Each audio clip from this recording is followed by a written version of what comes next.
어서 오십시오. 제 채널을 찾아주셔서 감사합니다. 하루에 5명 이상의 구독자 증가와 50명 이상의 방문자가 있으면 좋겠다는 희망을 얹어서 영상을 만들었습니다. 귀하께서 그 한 분이 되어주실 수 있으실까요?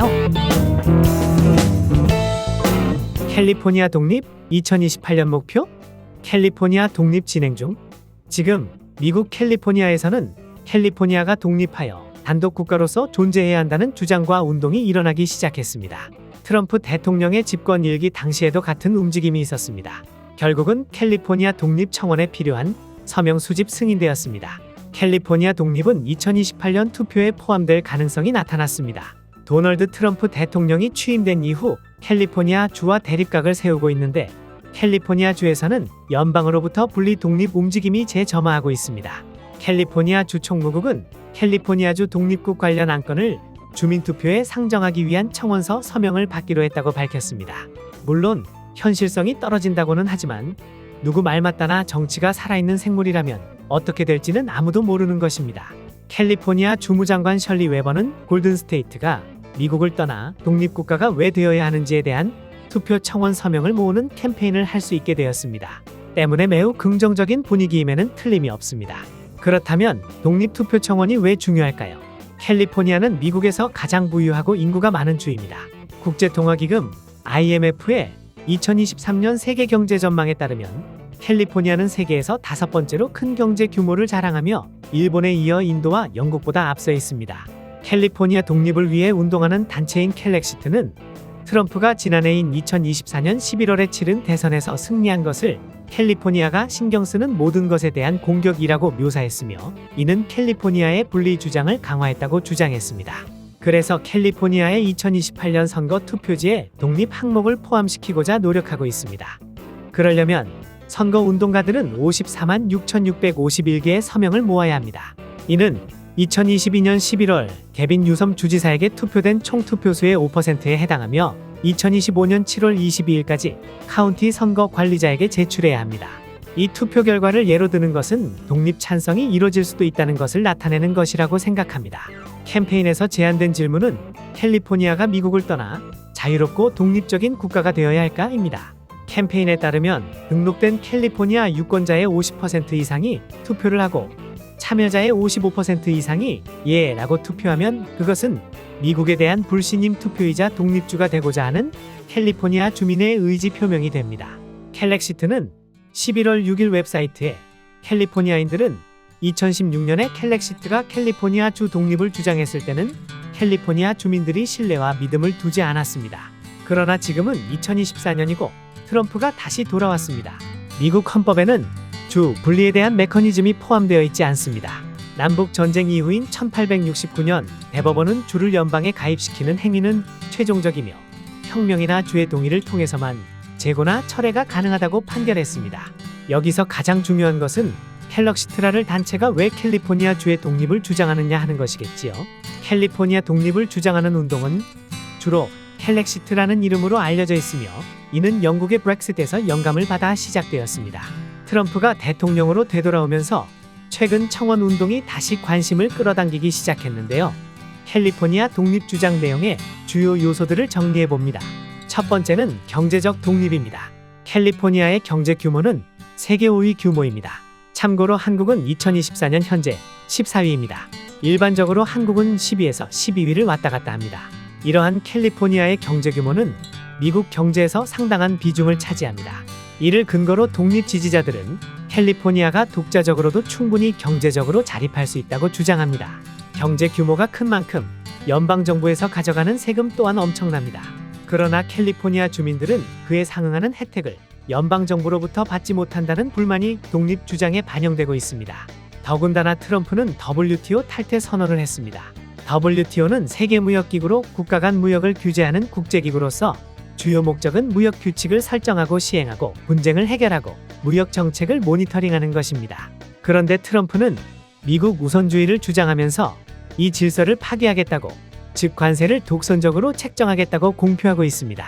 두 번째입니다. 정치적 갈등을 들 수 있습니다. 캘리포니아는 진보적인 정책, 예를 들면 환경규제, 이민정책, 총기 규제 등을 지지하는 반면 연방정부는 반대의 보수적 정책을 주창합니다. 트럼프 2기에서는 전기차 보조금 제도도 폐기하고 원유 산업을 활성화하겠다고 공언합니다. 캘리포니아에 거주하는 입장에서는 미국에서 원유를 적극적으로 생산해내면 캘리포니아 주민들은 환영합니다. 왜냐하면 가솔린 가격이 미국에서 가장 비싼 곳이 캘리포니아이기 때문에 미국에서 원유를 적극적으로 생산하면 가격은 자연스럽게 하락하니까 말이지요. 하지만 캘리포니아는 친환경 정책을 미국에서 가장 적극적으로 펼치는 주이기도 합니다. 다음으로는 투표에 관한 것인데요. 저도 이 부분은 불만이 있습니다. 미국 상원에서 캘리포니아와 인구가 훨씬 적은 주들이 같은 투표권을 갖는 구조가 불공정하다는 주장이지요. 하원의원은 주민의 숫자로 선출되지만 상원의원은 주의 면적이 넓든 좁든 인구가 많든 적든 무조건 한 개의 주에 2명으로 묶어져 있습니다. 캘리포니아의 인구는 미국에서 2위이고 면적도 미국에서 3번째로 넓은데도 불구하고 상원의원 숫자는 2명으로 같으니까요. 그렇기 때문에 충돌이 잦아서 그것이 독립 주장으로 이어지고 있습니다. 세 번째로 문화적 차이를 들 수가 있습니다. 캘리포니아주는 진보적 가치를 추구합니다. 캘리포니아는 다양성과 포용성을 강조하는 주로 다른 주와 문화적, 사회적 차이가 크다는 점을 독립의 이유로 듭니다. 그리고 그런 면에서 독립 주창자들은 캘리포니아가 독립국이 된다면 국제적인 정치적, 문화적 리더로 자리 잡을 수 있다고 믿습니다. 네 번째, 환경 문제가 있습니다.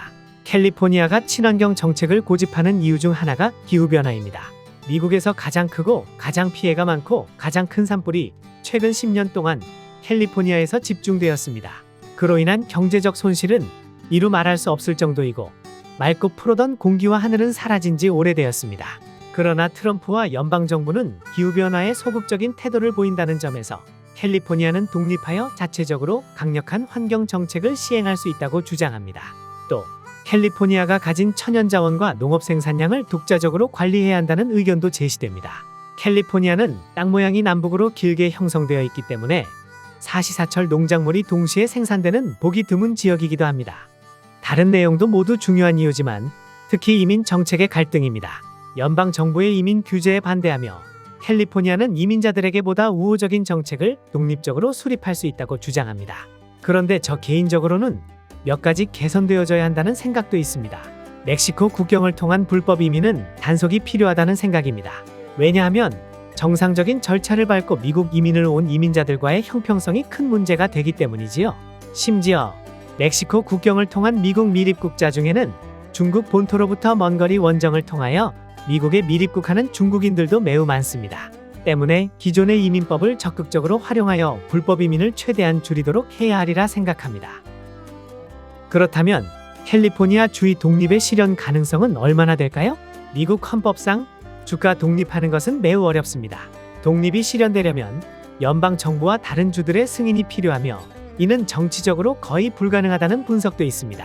하지만 더 중요한 반대는 캘리포니아가 독립을 하게 되면 미국의 국력이 상당히 약화될 것이라는 분석입니다. 그럼에도 독립 주창자들은 국민투표를 통해 독립 의사를 확인하고 국제사회의 승인을 받을 수 있기를 희망합니다. 캘리포니아 주민 중에 당연히 반대 의견도 있습니다. 캘리포니아가 미국에서 독립하면 연방 지원금을 잃고 경제적으로도 불안정해질 수 있다는 우려가 있습니다. 그런데 제 개인적으로는 캘리포니아보다 작은 경제력을 가진 나라도 수없이 많기 때문에 이것은 반대하는 이유에 포함되기는 어렵다는 생각입니다. 다음으로 반대 항복 중에 군사적 이유가 있는데요. 독립 시 연방 정부의 군사적 보호를 상실할 위험도 논의되고 있습니다. 이것도 솔직히 반대할 만한 이유가 되지는 못할 듯합니다. 가장 중요한 반대 이유는 이것이라고 생각합니다. 미국 내 일부에서는 주의 독립은 미국의 통합과 연방 시스템을 약화시킨다는 주장이라고 생각합니다. 이 부분은 이해가 가는 부분입니다. 미국이 오늘날의 강국이 된 것은 연방 국가로서 아주 훌륭하게 운영되어 왔기 때문일 것입니다. 현재 청원 운동은 여전히 초기 단계에 머물러 있으며 구체적인 정치적 행동으로 이어질 가능성은 제한적일 수 있습니다. 그러나 이러한 논의는 캘리포니아 주민들 사이에서 주의 정체성과 연방 정부와의 관계를 재검토하는 계기를 마련하고 있습니다. 이러한 모든 내용을 차지하고 캘리포니아는 모든 면에서 하나의 국가로서 충분히 존재할 만한 경제, 사회 인프라, 기술력, 인구와 우수한 인력, 주면적 바다 등 모든 것을 다 갖추었습니다. 세계적으로 찾아보면 이러한 조건을 갖춘 나라도 드물 것입니다. 2028년에는 미국 LA에서 올림픽도 개최가 되는데 캘리포니아가 어떤 모습으로 등장할지 자못 궁금해집니다. 끝까지 영상을 시청해주셔서 감사합니다. 더 영양가 있는 영상을 제작할 수 있도록 따뜻한 응원을 부탁 올립니다.